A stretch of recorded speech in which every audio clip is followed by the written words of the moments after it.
d'abord, je vais vous demander de vous présenter. Je m'appelle Amadou Seydou Traoré. Je suis libraire éditeur, écrivain aussi de temps en temps. Vous avez été un grand acteur de la Révolution. Est-ce que vous pouvez nous en dire un peu plus concernant l'histoire du Mali? L'histoire du Mali, c'est l'histoire d'un peuple combattant. C'est l'histoire d'un peuple très cultivé. C'est l'histoire d'un pays très uni et qui est une symbiose d'ethnie, de culture et qui se trouve au cœur de l'Afrique de l'Ouest avec des frontières communes avec 7 États. Ce qui fait que c'est un pays qui respire au souffle de plusieurs cultures de ce continent et qui aussi contient en son sein des éléments culturels aussi variés que différents. Alors, beaucoup de jeunes Maliens de par le monde ne savent pas l'origine du nom même, du nom Mali. Est-ce que vous pouvez nous faire un petit rappel historique? C'est un nom qui puise sa source des vocables d'historiens arabes. C'est-à-dire que le Mali était considéré comme pratiquement le pays habité par les Noirs, parce que à partir des pays arabes, toutes les importations qui venaient de l'Afrique, on disait qu'elles venaient d'un pays au sud du Sahara qui s'appelait le pays des Noirs. Le Mali était, comme le terme nègre pour l'Europe, le mot choisi par les Arabes pour désigner le pays habité par les Noirs.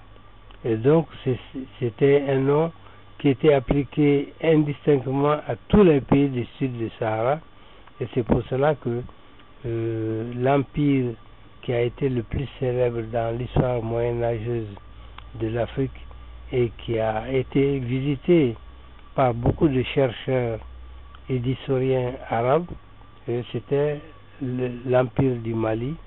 C'est pour ça que le nom Mali est resté dans l'histoire. Ce pays était célèbre pour ses universités. Il y en avait plusieurs. La plus célèbre, c'est celle de Tombouctou. Et encore aujourd'hui, elle reste l'une des plus remarquables par rapport au fonds documentaire qui est disponible. C'est des manuscrits d'une quantité énorme qui se trouve encore là-bas, et les professeurs et les juristes consultes de la période de l'Empire du Mali étaient sollicités par des gens de plusieurs pays du monde, dont notamment la Syrie, le Liban et l'Arabie Saoudite. Il y avait à Tombouctou, selon les documents historiques que nous avons, une université qui était fréquentée par des dizaines de milliers d'étudiants, ce qui, même aujourd'hui, reste un chiffre important, à plus forte raison au Moyen-Âge. Ensuite, du point de vue de la culture, c'était un pays où la civilisation vestimentaire était très très développée, avec la culture du coton, les industries artisanales textiles, et il faut se reporter seulement à Chris Seydou pour savoir qu'il n'a fait qu'exploiter le fonds technologique et culturel de cette période-là pour promouvoir le Bogolan actuellement dans le monde, et le Bogolan est devenu rapidement un objet recherché dans le monde actuel un peu partout. Donc le pays était suffisamment développé par rapport à toute la zone ouest africaine. Et le pays se distingue aussi par la sécurité qui y régnait. Et des témoins historiques disent qu'au Moyen-Âge, dans ce pays, on pouvait circuler du nord au sud, de l'est à l'ouest, sans risquer aucun ennui sur le plan sécuritaire. On voyageait librement et on était accueillis partout de la même manière. Et c'est très important.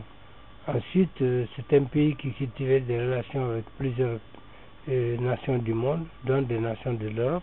On sait par exemple que l'empereur du Mali entretenait des relations diplomatiques aussi bien avec l'Espagne et le Portugal de l'époque, parce que l'Espagne et le Portugal, c'était à cette période-là les pays les plus avancés dans les relations mondiales, parce que c'était les pays d'où partaient les bateaux qui visitaient toutes les mers et tous les océans du monde. Bon, ensuite, sur le plan militaire également et administratif, il y avait une gestion étatique telle qu'il y en a eu rarement. C'est ainsi que la constitution du Mali moyenâgeux, avec Kouroukanfouka et la constitution qui a été adoptée à l'époque, aujourd'hui encore, ça sert de source d'inspiration à tous ceux qui veulent construire un État démocratique dans cette zone de l'Afrique. Donc le nom Mali puise sa source sur des bases solides étayées par l'histoire, par la science et par la culture.